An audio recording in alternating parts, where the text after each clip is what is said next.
police are there again, not too far from where I live, almost every Sabbath. And it's a little troublesome thing. And I'm not going to mention why, but it's two people fighting over access to get a vehicle in a yard.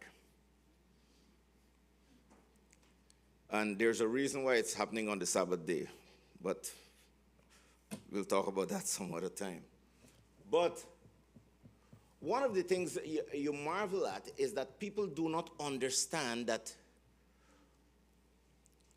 all the fighting we are doing in this world for something that we own doesn't really matter. Yes, we are leaving it anyhow. Those of you who remember Ivan, I remember Grenada in Ivan time.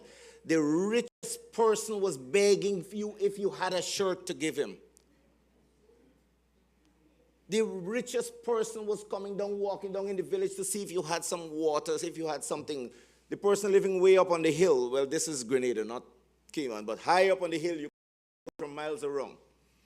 Because when a catastrophe, that is brings you back to your senses.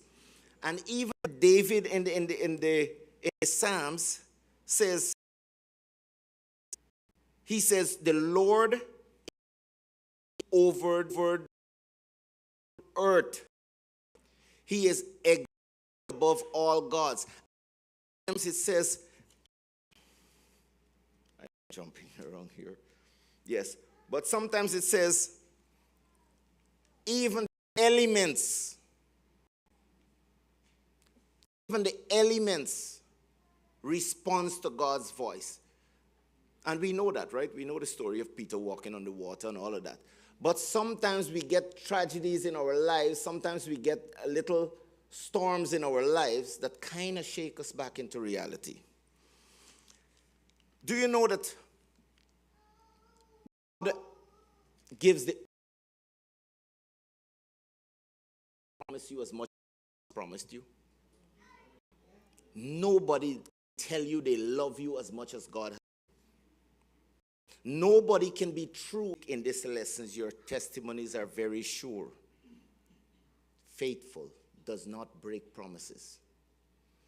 If we do understand that about God, do you know what was one of the things that was able to make me feel relieved at work?